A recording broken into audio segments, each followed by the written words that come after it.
Hey everyone, welcome to another episode of the Orange and Black Insider Bengals podcast. I'm Anthony Cosenza, and I am joined by John Red Eye Flight Sheeran, fresh off of his trip from New York, the Big Apple. Spent a few days out there. John, how you doing, man? Are you you got in early this morning, but how's everything going? So yeah, I was in New York over the weekend. I went to the Big Apple. Like I was a stupid hat, but no, it was fun.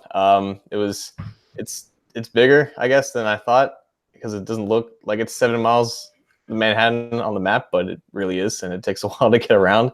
But yeah, I had a lot of fun, and unfortunately, due to the unfortunate weather that's been going on over the Midwest specifically, we had an 11-hour delay from last night. So we took this 6 o'clock a.m. flight this morning. And I've been up since 14 hours or 16 hours at the time of this recording. But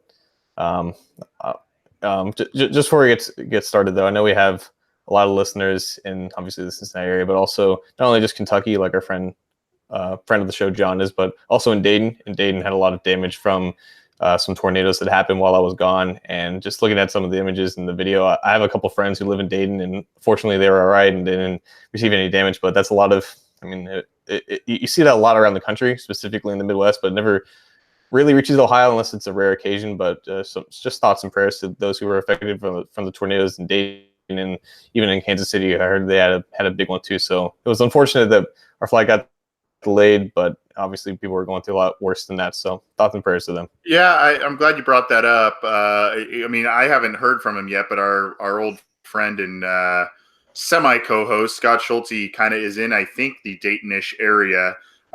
So I hope he's okay. I hope everyone else is doing okay. I want to say this, that if you are, I mean, we've got listeners literally all over the world that have gotten in touch with us over the years that we've done this show. But if you are in the Ohio area and were affected by a tornado or know someone that's affected by a tornado, and you have some sort of relief effort or donation effort that you'd like us to share, we'd be happy to do that. We've some of you have already supported a charity that I started on the side. So, if I can do anything to help, I mean, I'm thousands of miles away here, but if we can do anything to help you, your family, your friends, anybody that were affected by that, please let us know. We'd like to share that, whether it's a GoFundMe or what have you. But yeah, thanks for bringing that up, John. And I'm glad you had a good trip on a lighter note, and also on a little bit of a lighter note. We teased this last week, but we're going to try it this week. We've already got some questions lined up for a listener question segment. The time, I think we're going to do it Friday afternoon, Eastern time. So John and I will kind of discuss what time works best. We probably should have done that before the show, John. That's my fault. But my thinking is that it'll probably be a mid to late afternoon Eastern type of time, if that works for John. And it'll probably be a short, 20-minute, what we usually spend on the listener questions, 20 minutes, maybe even a little more, 20 minutes, 30 minutes. So we're going to take the calls, the texts, the emails, the tweets. We're going to take that on that segment. We're not going to do it tonight. So we're going to try that out, see how it goes. We've already got a few that were sent our way. So we're excited about that.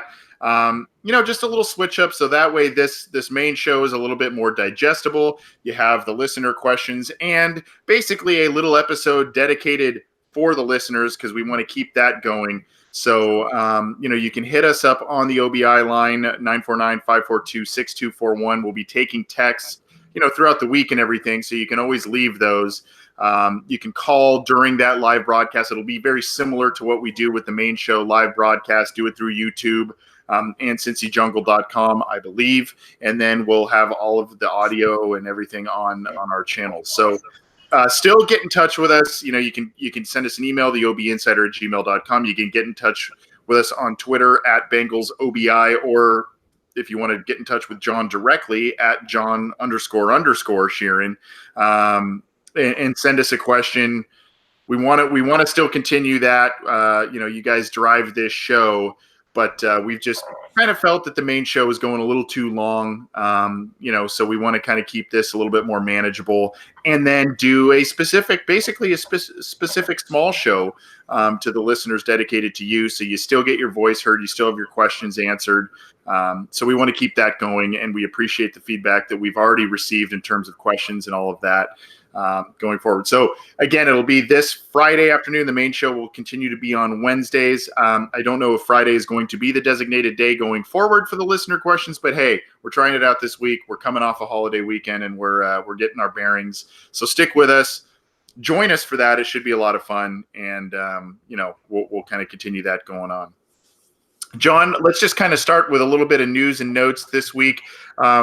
It's not a slow time in Bengals football, but it's more of a everybody, both on news coverage side and the team itself, it seems to be kind of finding the groove, getting back into their job, per se, so to speak. And OTAs are continuing. Once again, last week was more about, the offensive line configuration and all of that. I guess about the thing I want to talk about with OTAs, there's been more chatter this week, John, about basically the fun, right? This is fun. And it's a complete 180, it sounds like, from the previous regime in terms of how they're being taught and how they're being, they play almost game. You talk about the X's and O's stuff. I think CJ Uzama said something to the effect of, there's almost like a Game of Thrones theme to their deal, and it's almost like a quiz show type of thing. And that's awesome. Freshen it up, liven it up. After 16 years of the previous regime, you want to keep things fresh. My thing is, how sustainable is that? And I go back. I remember when Dick LeBeau was the head coach of this football team, and he would come out and kind of in training camp, he'd do some funny things. I think a couple times he used to dress up as Elvis for the team and kind of dance around in front, trying to liven it up, keep it fresh, all that kind of stuff. I guess I don't know. Maybe it's the cynic in me, but I guess I'm kind of going, well, this may work for a year or two, but does this kind of get, is the accountability still there? Is all of that still going to be there year 2, year 3 in the middle of all of this? And CJ Uzama called it fun a bunch of times. So I don't know if you have any thoughts on that. For now, I'm cool with it. I think it's cool, but that works kind of for the younger guys. I don't know. I'm torn a little bit on it. Yeah, so the Bengals aren't a winning franchise, but they are in kind of a honeymoon phase. Mm-hmm. Which is it's just natural to be happy that it's something refreshing, something new, it's something exciting that you're starting a new journey. And for a lot of these players, it is a fresh new start and a new journey for them because they're under new leadership, under hopefully new direction. So it's all fun and games when you're winning. And that Bengals haven't won anything yet. There's still only 19 games won in the past 3 years, but in the post Marvin Lewis era, I guess things have been progressed towards this point, and I would prefer it to be this way than to just be miserable, because we've things have definitely gotten stale over the past couple of years when things haven't been working out. Specifically, even before that, when there was the frustration about getting to the playoffs and not doing anything there. So this is kind of what we wanted, right? It was something different than Marvin, and there's a complete 180 from the approach to practices and just the overall vibe and the culture of said practices and just the vibe of the locker room and all that stuff. So compared to the alternative where everyone's just kind of gloom and sticks to their business and it's like a strict academy, I would definitely prefer the guys to have fun, because they're football players, but they're human beings too, and they deserve to have an enjoyable work environment. And if this is something that's so drastically different from the days of at least the later Marvin Lewis regime, you can kind of tell why players are so welcome to the change and welcome to the openness and just the overall easiness of the environment and the culture, and generates more happiness out of it. So, but again, like, this is all fun while everything's brand new, and there's still a lot to prove with them. If things get a little more tough, then I would imagine players aren't going to have as much fun because they're losing. Right. But this is still May, and this is still the first offseason for a new head coach. So it's all smiles from here, and I have no qualms with that, especially considering what the alternative could be. And we've seen what the alternative has been for at least the better part of the last decade when things haven't exactly been going right. Yeah, Laurel Fowler of Dayton Daily News kind of relayed this quote. I keep saying fun, but it has been fun. Uzama said after the fourth practice of organized team activities, it's been an enjoyable OTA so far. He continued on saying, I think the way that they are teaching us is good. We're going up on the board.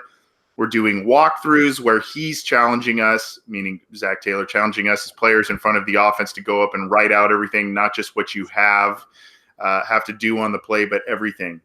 So we have a little fun with it. We have a little competition. I mean, you kind of seesaw a little bit on this, where you say, well, this is where, you know, the league is not so much of the Bill Cowher ilk, right? The grab the face mask, yell the guy on the sideline, really go after him. It's more of a, I guess, cerebral game. It's more of a, matchups, X's and O's, know what you're doing.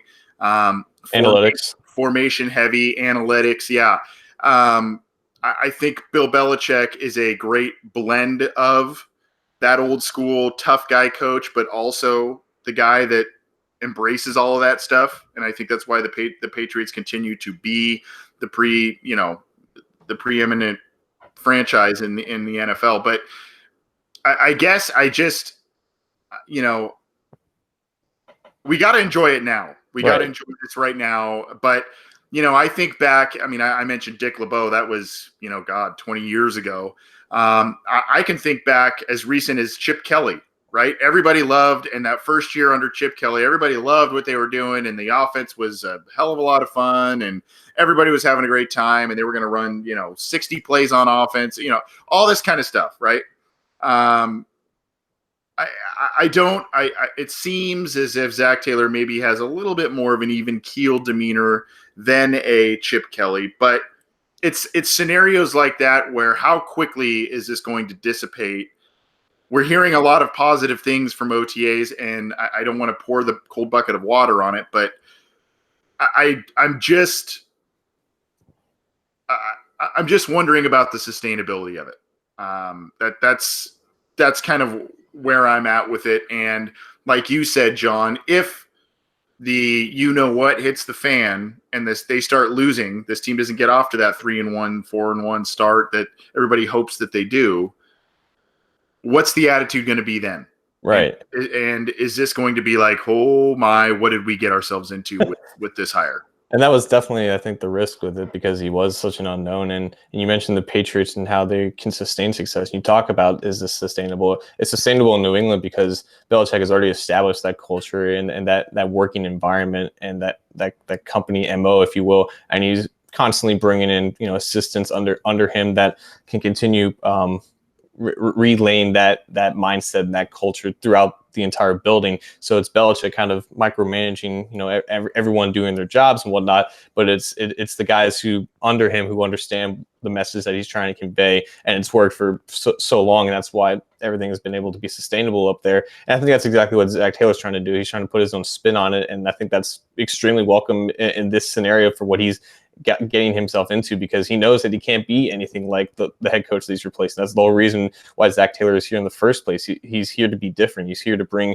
a fresh change, and I think it's wonderful that the players are reciprocating positive feelings off of that, and not a mindset where they want to go back to what it used to be because it was comfortable for them. The players need to be uncomfortable. They need to be uncomfortable when the situation's right. But at this time, when you're still getting your feet wet, when you're still finding out who is going to be the leaders of this team, who's going to end up being on the 53, who's going to be the active 46, it's nice to have a nice open, not necessarily relaxing, but just I guess you could coin it as relaxing, a nice open, entertaining environment where players can be themselves, and there's a coach that relates more to them, because Zach Taylor's 35 years old. He's basically as old as Clark Harris, the oldest player on the team.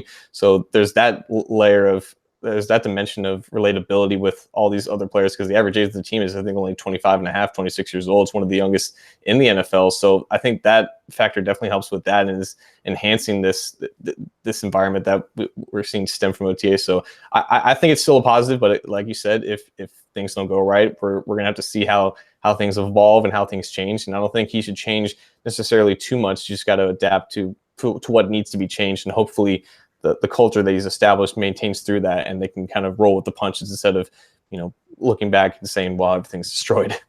Right. So I think, kind of, if we want to just really simplify this whole thing, I think we can say, it sounds like, and it seems like, especially with their performances in primetime, it seems like under Marvin Lewis, guys played tight. Yes. Right? Guys played tight. That there's a fine line to walk there, because usually if you're tight, you're dialed into what you're doing, but also there are times where you're too dialed into what you're doing, and then you make stupid mistakes, and we've mistakes you don't normally make, and we've seen that in prime time under Marvin Lewis.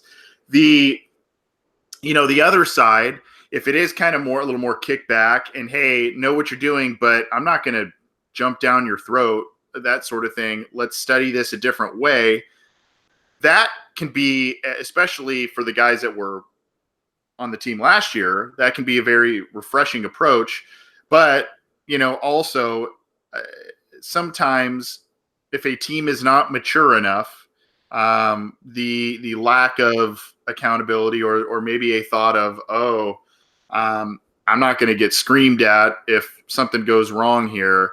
Does that affect results? I don't know. For now, like you said, though, John, I think we should roll with it. But right, and the word I was looking for when about this is loose. Like, it's the opposite of tight, and you can sense that players were tense in those certain situations, because it wasn't necessarily because they were worried about losing their job, because job security was obviously a pertinent factor in the Marvin Lewis era, especially with some veterans that stayed here a little too long. But it was just, I guess, it was just uncomfortability with the competence of those who were leading them, and I think that probably. And we've probably got the sense that was what some of the players have been feeling towards the end of the Lewis era. So it wasn't necessarily worriedness that Big Brother's watching over me and I have to perform else I'm going to lose my job, which is natural in anywhere in the NFL. But with the Bengals, when they preach continuity so much, it was like, okay, I'm not comfortable, I guess, with what's going on, but I know I'm not going to lose my job if I don't perform necessarily well, and that's obviously a bad combination. It can't be like that with Zach Taylor. He's got to have a much more positive approach with this, but also if things end up not going well, he's got to have a good solution to fix it, I guess. Yeah, and every player responds to coaching different coaching styles differently, right? I mean, I remember I was, as a player, I didn't like the grab you by the shirt and yell in your face type of guy. I was into more the encouragers and coaches like that. Some people, though, they respond more to the more militant approach. It just kind of depends. Right.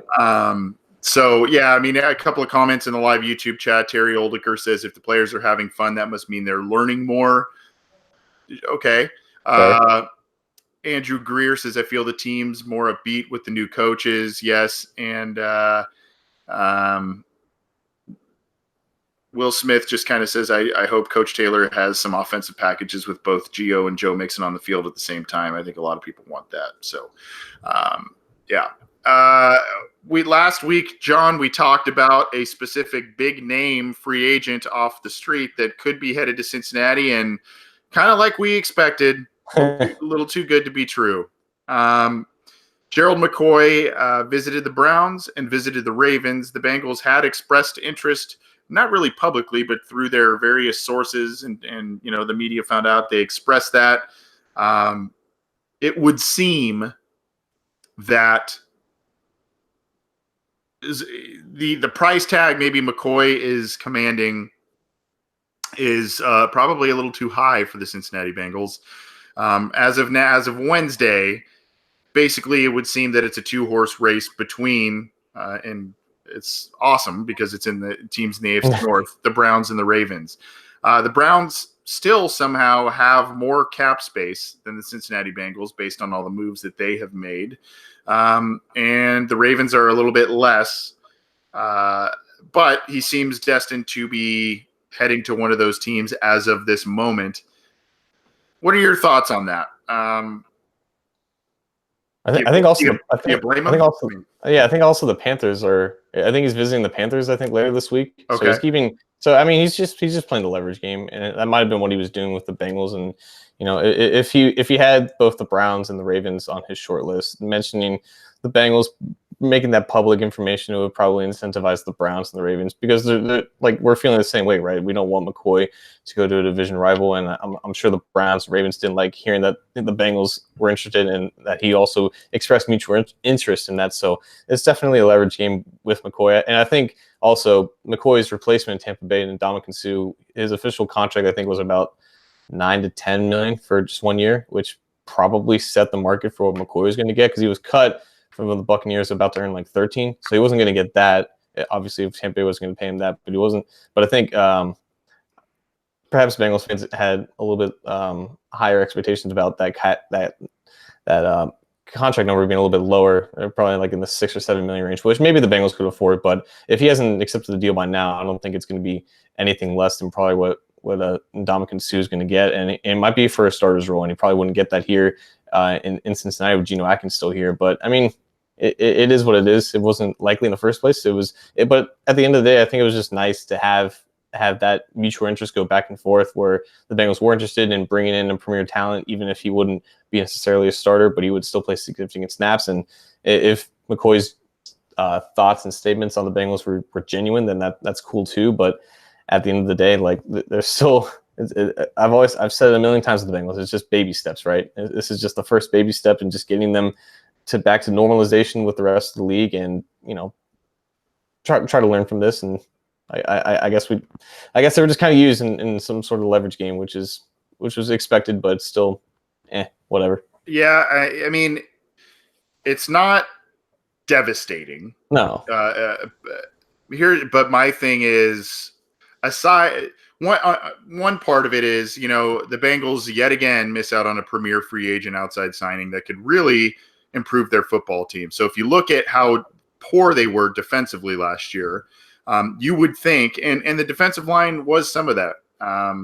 Geno Atkins still had, I think, 10 sacks, but there were times where he disappeared. And I think having a rotation up there, especially with a premier guy like a McCoy, you don't want to pay $13 million a year for a rotational player, but I mean, you're not cap strapped. Your defense was deplorable statistically last year against the run and not much better against the pass. They were feast or famine when it came to getting after the quarterback. You don't have to make every single free agency move, every single big name free agency move, but it would be nice if they occasionally did that. The guy who would really upgrade their team, give the fan base a major boost. And I don't think that the team would really need to do all that much in terms of still being able to retain some of their big free agents that they want, upcoming free agents that they want to retain. The other facet that bothers me is the fact that he's going to two teams in the division who one team is coming off of a division title and I think they just re-signed another interior defensive lineman who's of pretty high quality. And then the other one is the NFL darling this year because they've made so many moves already.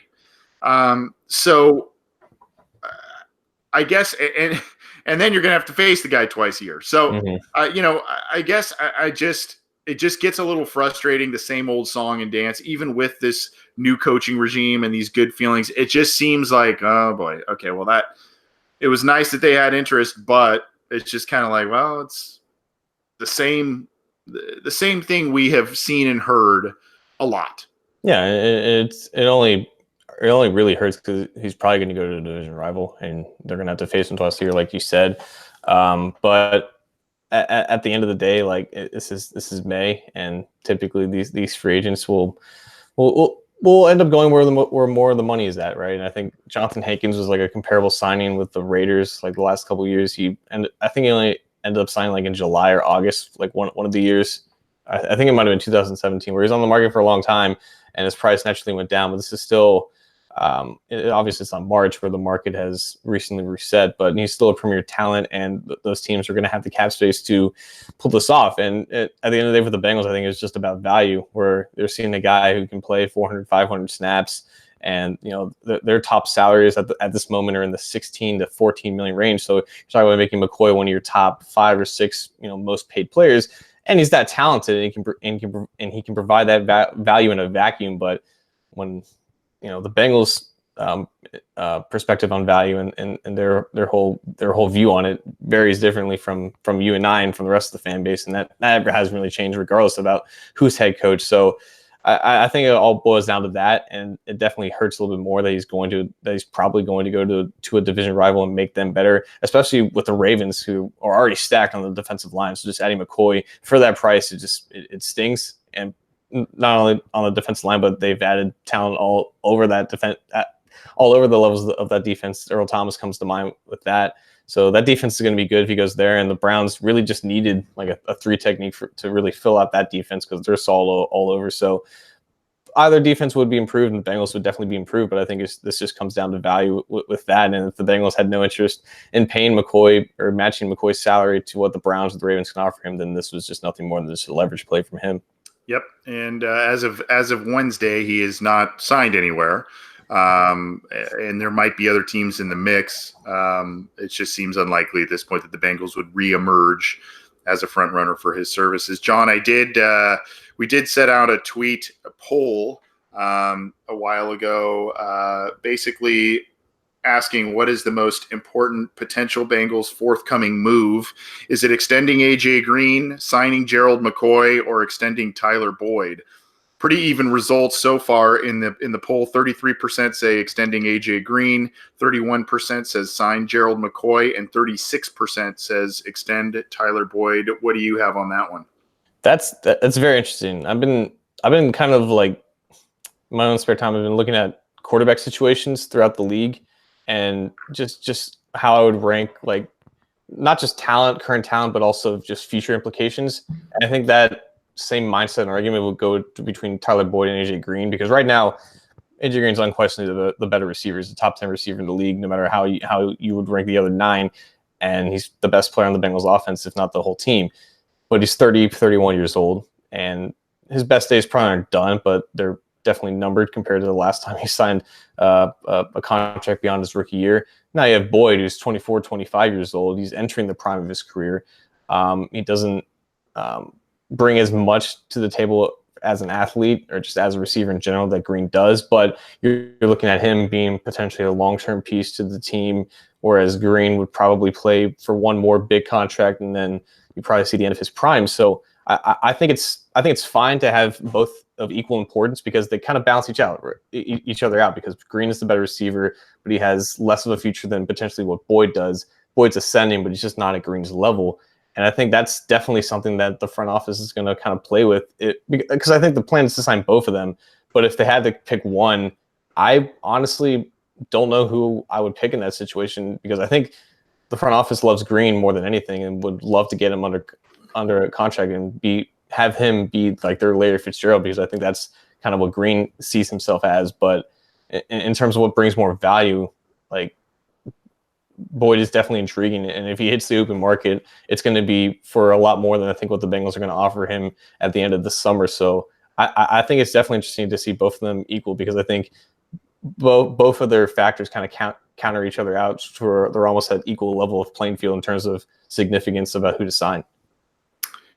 Yeah, I mean, an argument could be made for each one of those players. I mean, AJ Green is valuable in a number of respects, but he's had injuries. Tyler Boyd, you mentioned, maybe, he's coming off a breakout year, but there is a possibility that there could be a step back, because last year was a bit of an anomaly with AJ Green out and other situations, Tyler Eifert being out throughout most of the season, or it could continue to progress under Zach Taylor in this offense. So that's one. And then McCoy, to me, McCoy is a guy, I mean, it's not an absolutely necessary piece, but like I said, your defense was atrocious statistically last year.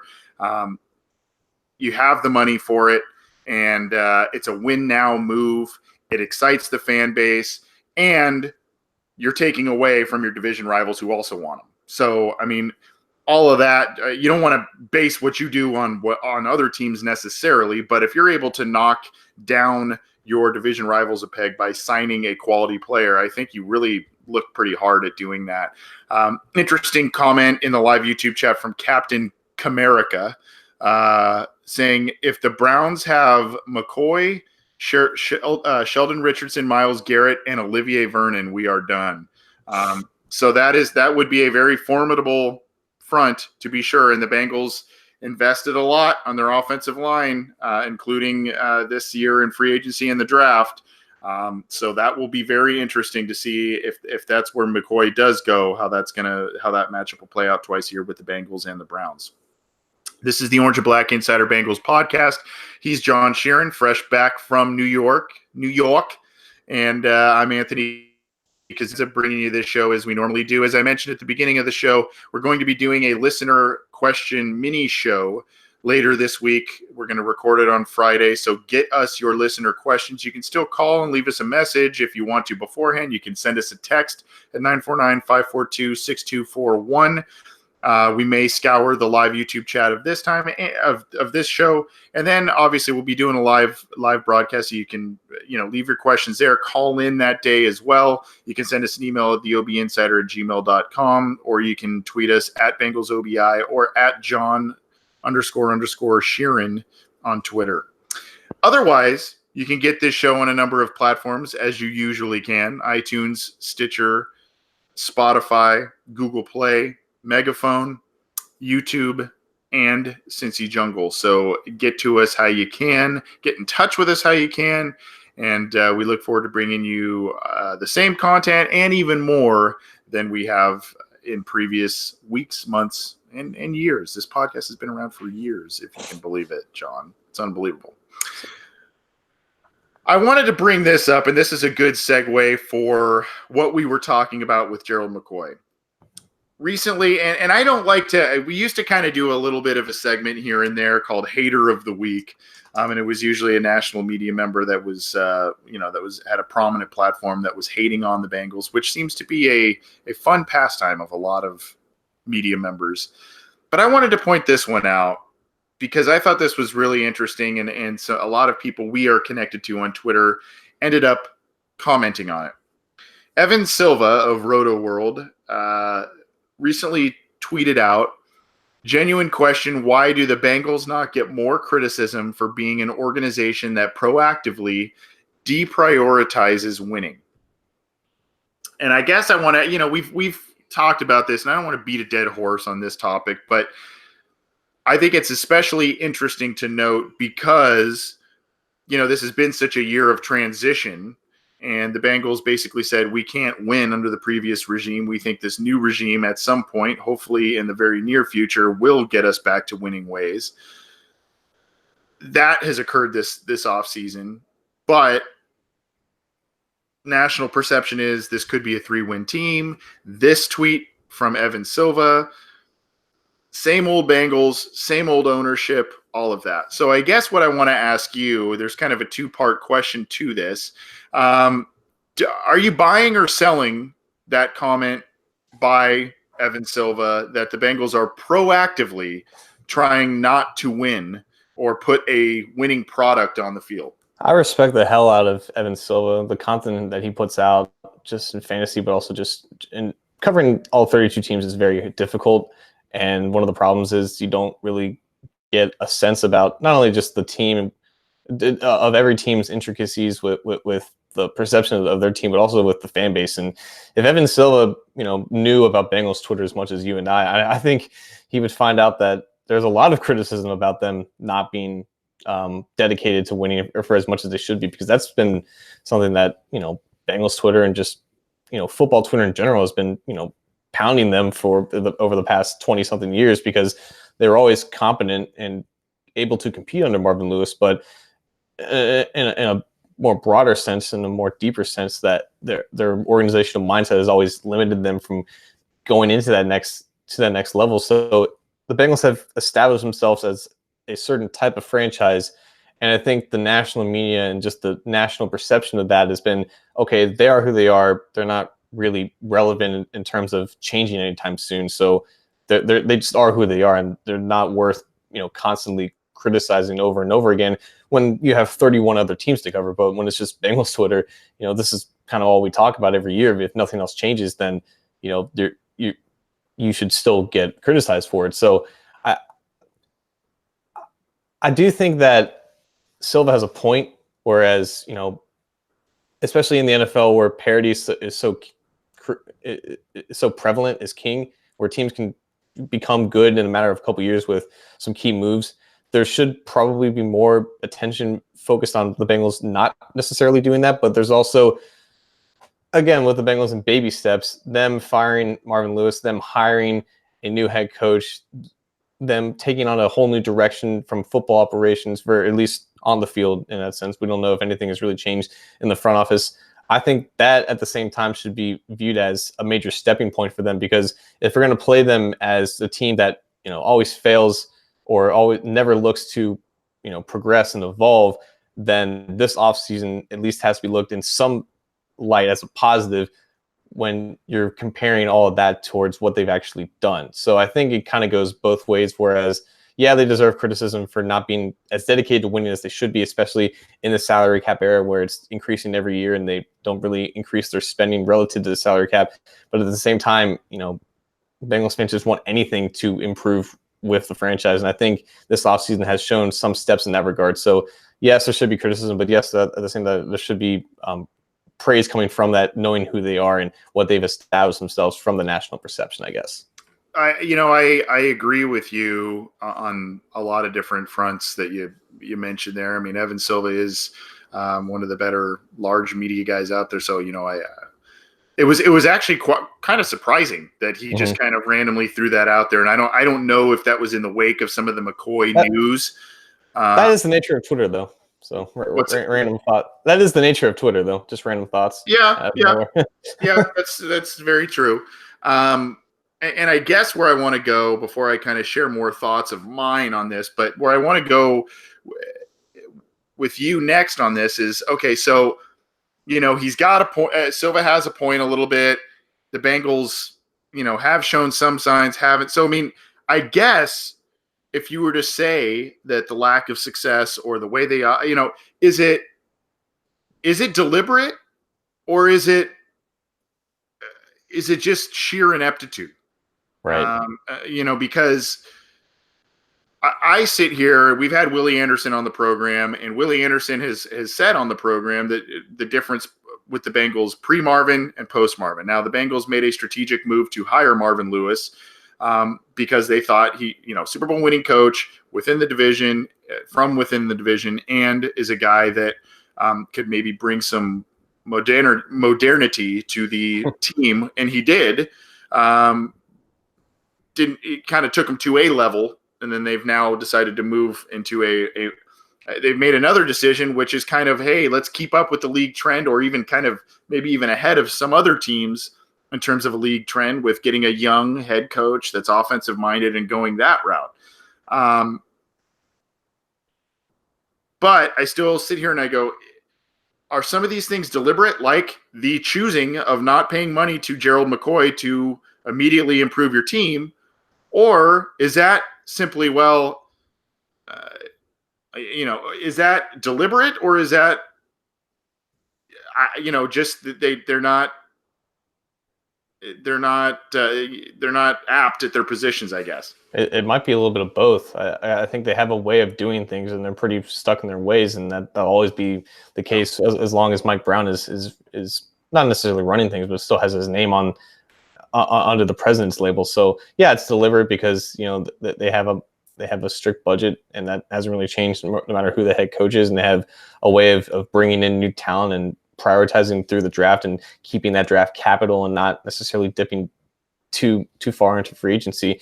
But as we've seen over the NFL, the on-field product has evolved, but also the way of acquiring talent, the way of team building has evolved as well. So I think the Bengals are doing the good steps in terms of evolving on the field, but off the field, building that team building that roster in the way that other successful teams do. That'll always be something that until it changes, it just never will. And we don't know if that's going to end up changing once Mike Brown is out of the picture for good, I guess. And when the Blackburns take over, and that might not be something that happens until a whole nother family is running the show, a whole nother family with a lot more capital leeway, I guess, if you could say, because this is still a franchise that operates, with that generates very little revenue on its own outside of football operations, similar to the Packers, and we've discussed that parallel as often as can be. But like with the Packers, they had a GM that kind of worked with the way of a small market mindset, and we've seen them kind of deviate away from that, and the Packers ended up being one of the bigger players in free agency in the last couple of years, even with a franchise quarterback in Aaron Rodgers. So we've seen other teams evolve, and we've seen them get praised for it. So it's not impossible for that change to happen. It just really all depends on the people upstairs making the decisions. So I think it's both deliberate and also ineptitude, because it's just lessons that they fail to learn over time, and until they do, then people like Evan Silva have every right to kind of criticize them in this way, shape, and form. Yeah, what's interesting, John, you said the lessons they failed to learn. That is part of the equation, but it's also lessons they learned that they can't move on from. And What I mean by that is in free agency, right? Every time we're like, well, why didn't they sign this guy? Why can't they spend a little bit more money on an outside guy? Well, it's Antoine Odom. Oh, it's Antonio Bryan. Oh, guys, that's like 10 years ago. It's operating out of fear. Yeah. I mean, you don't want. I mean, yeah, you get burned and you don't want to make the same mistakes again. I get that, but do a little more homework. Add more scouts. And then you don't need to get every single big free agent, but then you bring in a top tier, a mid tier, a couple of mid tier free agents, and then you really round out your roster. And maybe you're not getting burned in the same way that you were when these things happen that you are just clinging to. And that's the thing with me, where they've learned lessons, but they also haven't learned lessons, like you said, but they've also learned lessons and can't get away from their mindset on it. Right. I completely agree. So, I just think, I think they're slowly being dragged into, and by they, I mean probably ownership and the Brown family. I think between Marvin Lewis and what he did, and what Duke Tobin is doing and this hire, I think there's some slow. It's this franchise just moves a lot slower in terms of operations and changing their thought process and how all of that. They just move a lot slower than other franchises, and that's just the way it is. Like you said, I think it's going to be interesting when Mike Brown is out of the picture, if that's going to change. And we've complained about a GM for a long time, and you can say that Tobin's kind of the de facto GM, okay, but still, most teams have a GM and a guy who has Tobin's position, not a guy who there's two different people in most organizations that would have that. But it's just a little frustrating, and a lot of things have to go. This is what they're betting on this year too. A lot of things have to go right in terms of health, increased play by people, and at some point maybe looking into a generational talent at quarterback to be able to move beyond some of the barriers that are put in place by this team. So anyway, we don't want to be overly negative. It sounds like we're being kind of negative this episode. I don't mean to be. It was just an interesting tweet put out there by Evan Silva of Roto World about the Bengals, and a little bit of a dose of reality, I guess, as after all of these positive vibes coming from OTAs. This is the Orange and Black Insider Bengals podcast. He's John Sheeran. I'm Anthony Cosenza. We'll be doing a mini show of listener questions later this week, so join us for that and submit yours how you can. You can also get this show on iTunes, on Stitcher, on Spotify, on Google Play, on the Megaphone platform. It's also on YouTube, and all of our content is on Cincy Jungle, so check it out and subscribe to our channels how you can. So I was at the Yankees game on Monday, and Monday was Memorial Day. And Memorial Day at Yankee Stadium was like a World Series atmosphere, which I did not expect. There was a long line for Yankee Stadium, and I was utterly shocked that they didn't have a better queue system because it's New York and there's millions of people there. But yeah, it was Memorial Day weekend and it was a lot of fun. But it got me thinking about, what the nature of Memorial Day is to look back and remember. And Memorial Day has kind of a varying perception on it. But I was thinking about, the time to look back in the past 16 years, Marvin Lewis era, but not just about, the players that we all know and love in the teams and the squads that we all know and love, but kind of the guys that don't get remembered that often. The guys that were there and they had, kind of niche roles and small careers of the team, but they either showed up in big moments or they just every now and then they just make a play and you remember, hey, this guy's on the team. This guy has value. I wish he could play a little bit more. And unfortunately, that was another thing with the Marvin Lewis era, just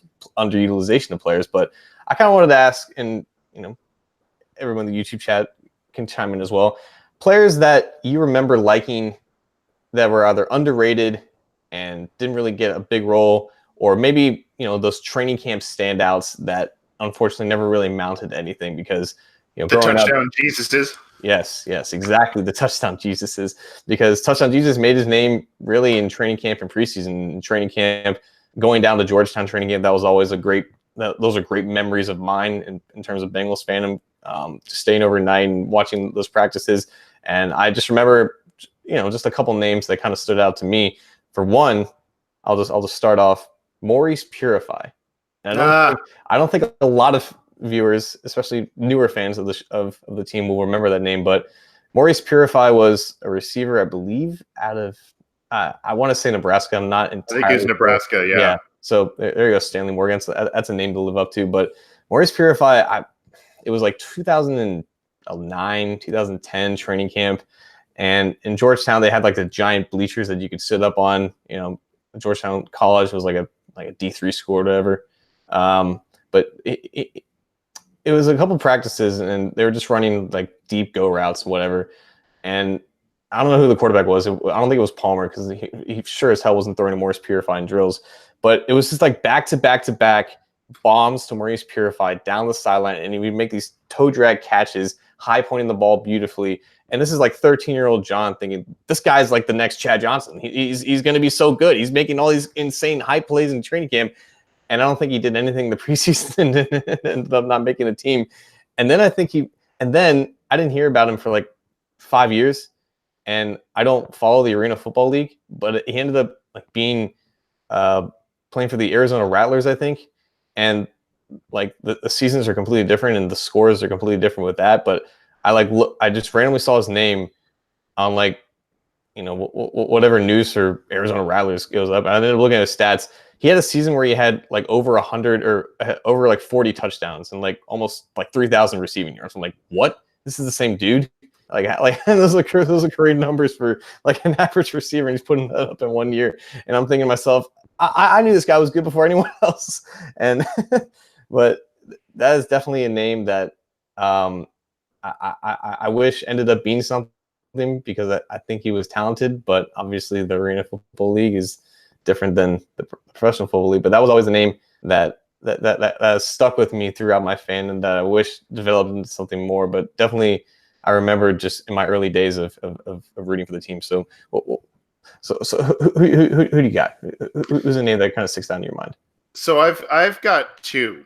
And the reason I'm going to say these two is because I actually kind of have some personal connections to them, small personal connections to them in little stories, and I'll be brief with it, but personal connections with them after their Bengals career. And these were guys who played on some really, really poor Bengals teams, unfortunately. By the way, I think going back to Purify, I think the guys that you probably saw throwing to him would have been like Anthony Wright or Jordan Palmer, probably in practices, probably during that era. But nevertheless, I'm going to start with one, and this is a guy. He started his career with the Bengals, I believe he went to Oregon. He played in 92 and 93 with the Bengals. Only played in 7 total games in those seasons, had 4 catches with the team, no touchdowns. What he ended up doing, he ended up having a decent career later on. Okay career. played for Green Bay for a while, played for Philadelphia, ended up being in the league for 11 years, but he only played his first 2 with the Bengals. It's Jeff Thomason. He's a tight end. Not a guy that a lot of people remember, but I'm going to say this. Now, well after his football career ended and well after his Bengals career ended, through my wife, I met, kind of some people who were in her group of friends, and one of her best friends is married to a guy who is friends with Jeff Thomason's brother. So, at parties and get-togethers and stuff, I just somehow met this guy, and it came out that I was a Bengals fan and all this kind of stuff. And, my brother used to play for him. I was like, who's your brother? And he was surprised that I knew who he was and all that kind of stuff. So I remember Jeff Thomason from before meeting his brother, who's Randy. But now I kind of have struck up a friendship with Randy Thomason because of a lot of different reasons. And I remember Randy actually came and watched the Bengals playoff game with us, again, with my family, against the Chargers a few years back. And he was there watching it with us and kind of rooting on the Bengals a little bit. So that's one reason why I remember Jeff Thomason. The other, again, the world is funny. The other that I remember, and I remember liking him quite a bit, and he was the poor guy was teamed up with Scott Mitchell. Danny Farmer, the receiver who was a stud in college at UCLA. He actually, I think, was either drafted or undrafted by the Steelers. They cut him, and the Bengals picked him up with LeBeau and Scott Mitchell and all of that. And I remember Farmer had a huge game. I think it was against the Jaguars and or the Steelers years ago. I think it was 2001, and ended up playing pretty well for the team for a couple of years behind like Peter Warwick and Ron Dugans, if you remember those names. So he's kind of their third guy. But recently I went to a friend's baby shower in LA, and this guy was kind of asking me weird questions. Are you still doing the Bengals podcast? Are you still? And I'm like, yeah. And it turns out one of the guys in the room was Danny Farmer. And so he was there, and he's like, yeah, this is my friend Anthony. This is my friend Danny Farmer. I'm like, oh, hi. So a very, very small world. He ended up being a very nice guy, still pretty big dude. And now I guess he's selling insurance or something to that effect, but he played in the league for a handful of years and with the Bengals for a couple. So those, when we were kind of kicking around this topic beforehand, those guys were already on my mind, but now I have a little fun story to share about each of them that's super random. So those are 2 guys for me that I can think of. That's cool. I think like if we ask this to a lot of people, they would say pass catchers are like cornerbacks, because those are like the guys that kind of like make headlines in like preseason and maybe training camp drills. And those are obviously positions that have a lot of depth, and sometimes injuries occur. One more guy that I'll mention, it was early on when I started watching the Bengals in the beginning of the Marvelous era, and the defense wasn't great, but it was exciting to watch at times. Even though they would give up 30-something points, they would be turnover heavy, I guess, and a lot of that was attributed to the secondary. And I can mention Medee Williams for this, because I think he's definitely been underrated in terms of Bengals history, from especially now that we've had Reggie Nelson, Jesse Bates coming through playing similar position. But Delta O'Neal was like the leader of that 04-05 secondary that ended up being ball hawks. They would get burned for 340 yards a game. But I think Torrey James kind of gets lost in the discussion about that defense, because it was the tail end of his career. He actually played 10 years in the league, which is longer than I expected. But like it was that number 2 corner, right? And like I guess back then he could be viewed as like a Drake Kirkpatrick type, where he would just end up getting decent ball production in terms of pass deflections like Kirkpatrick, but he would just end up getting burned a lot and not being exactly the most reliable open field tackler. But just looking back on his stats, he had a lot more ball production that I remembered.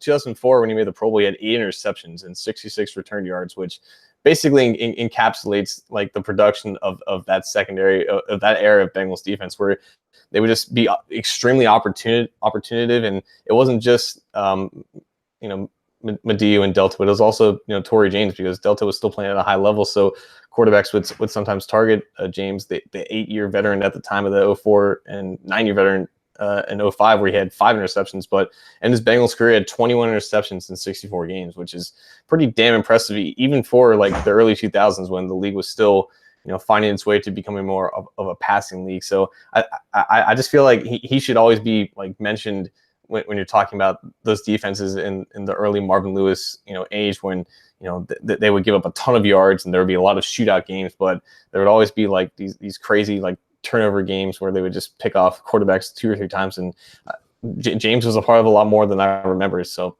definitely I feel like it is appropriate for this. Yeah, that was a good free agent pickup early. I think that he came over in 03, right, with the first year with Marvin. Marvin picked up a lot of veteran guys like him. He picked up Kevin Hardy, the guy that was with the Jaguars for a long time, and I think Kevin Hardy played 1 or 2 years with the Bengals at linebacker, and he was okay. But James, yeah, that's a good player. One other guy I just want to quickly mention, and I recently kind of had my memory jogged about him thanks to Willie Anderson on Twitter, was offensive lineman Mike Goff. And he was a guy who played 12 years in the league. 6 of them were with the Bengals, and he played 3 different positions, mostly right guard, but 3 different positions for the team at a high level. Willie Anderson called him one of the best offensive linemen he has ever played with. He actually gained more notoriety with the Chargers after he left the Bengals in 2004, kind of playing a near Pro Bowl level with the Chargers, but was a good player for the Bengals for 6 years, was with the Chargers for another 5, and then had 1 last year with the Chiefs. But that's a player that, I think was good, a good player, especially on some bad teams, and then got some more notoriety once he went to a better team. So that's a guy I'm thinking of. Going to the YouTube chat, John, we asked this question. There's all over the place. Jeff Blake, Rodney Holman, John Kitna, Sam Adams, Brad St. Louis from Jason Von Stein. Jason. Yeah. Stephen Wernicke says then Caddis and Riggs, the 80s and 90s tight ends there. David Pollock was mentioned. Literally in memoriam, David Pollock. Yeah. Kelly Washington, Peter Neefus. That's a great one. Yes. That is a great one. I can't tell you I remember a specific Kelly Washington touchdown, but I do remember the Kelly Washington dance, because I think everybody does. Yeah, it was amazing. But what's funny about him, before we kind of move on here, but what's funny about him is he was a guy they drafted in 03 in that first draft class. And those first 3 picks were, it was Carson, it was Steinbach, and it was Kelly Washington. So 3 really good picks. And Kelly Washington, especially if you look at the stats in 03, 04, and even a little bit in 05, he put up some numbers. The problem is the Bengals drafted Chris Henry in 05, and they just couldn't keep him off the field. They already had Chad, and then Hushmanzada started, becoming one of the best slot guys in the league. So, you have those 4 guys. So Washington kind of fell down the pecking order quite a bit, but he was a guy that had some talent, man, and some good size. Just a guy. So but of course the most thing he's known for is the squirrel dance. So good one from Peter there. Any others you can think of before we move on? And UTEC. I think. Oh yeah. Yeah. You mentioned a tight end earlier, and like tight end was it was so hard for the Bengals to find one. Like they had Matt Schobel for some years, but even still, I guess he was at best average, and they tried with Gresham, but before that was UTEC, and I feel like they almost had something with him. Unfortunately, injuries kind of derailed that career, but I just remember just in that 09 season, I think when they were undefeated in the division, he just had a couple good games, or just had a couple good plays per home game, because I went to all those home games. I just remember him just making an impact, and for a guy in his position, just trying to make a name for himself. That was basically all you can ask for. And I think he was talented. And unfortunately, like with a lot of Bengals players, just injuries kind of derailed his career. Yeah, and unfortunately, they were like concussions. They were bad ones. And it's funny. Today it's about the pass catching tight ends and all of that stuff. The Bengals then they had the inline blocker and in Reggie Kelly, and then they had the pass catching guy in Ben Utek, and you really thought, this is a good little combo that they're building there for Carson Palmer, and unfortunately Utek just didn't pan out. But that was and gosh, both those guys seemingly could have been pastors or something. Reggie Kelly, those were two locker room leaders and very religious guys, but. Seems kind of cool that Ben Utek, they caught up with him after, and he's kind of made a career for himself, I think, as a singer and as a Christian musician, and all that kind of stuff. So, at least he's moved on and, done some other cool stuff. But, that was a signing, I think, because he had some good numbers, I think, with Peyton Manning. Yeah, right. And a lot of people were kind of excited about that, and unfortunately, it just never came to fruition. But, It's good to remember some of these guys. Everybody remembers the stars of the team, but these role players are little guys that you kind of get lost in the shuffle, especially as years go by. It's good to remember them as we come off of Memorial Day. Any final thoughts before we get out of here, John? We're running up against it, but it's been a good show. Yeah, it has. Can't wait for the listener questions on Friday. And unfortunately, I think we just had the second open OTA practice, and I think we have like mini camp like the second week of June, and then we are officially in the dead season. So definitely hit us up with topic ideas. We're trying to generate some more content here. So if you have any ideas we want to talk about, well, there's no real news to report, definitely hit us up, and we'll try to see if we can get it on. Yeah, we've kicked around a number of ideas so far, and we're going to try things out. I think the standalone listener question thing is one. Obviously we're going to try and do some fantasy football stuff. I think a lot of people appreciate that, so we'll try and do that. We'll do kind of our news update type of thing, and then who knows? We may do some film analysis, or however that may work out. We're kind of kicking around some things, but if you have some things you would like to see from us, get in touch with the program how you can. Let us know, and if it makes sense and we hear enough demand for it, we're open to it, as long as we don't sound like complete morons doing it. So but hey, this is your guys' show, and we get to sit here and chat about some things, but this is a listener driven show, and we appreciate that. Like I said, we're going to be doing the live broadcast Friday afternoon. We'll get you the time, for now, kind of maybe plan on I don't know, John, what do you think, about 3:30 ish? That works. Eastern 4 or something like that. I don't know. It'll be short, but we've already got some questions queued up. And like I said, you can call or text 949-542-6241 throughout the week, or on that live recording. We'll be taking calls then. You can, we'll kind of be scouring the YouTube and other channels for questions and comments. You can email us, theobinsider@gmail.com, tweet us at BengalsOBI or John__Sheeran. And we're excited to kick that off. And you can get this show, as I mentioned, throughout the program. You can get this show on iTunes, on Stitcher, on Spotify, on Google Play. You can get it on the Megaphone platform, as well as on YouTube. And all of our content is on CincyJungle.com. That's going to do it for us tonight. And I don't want to say this week, but for this specific episode, it's going to do it for us.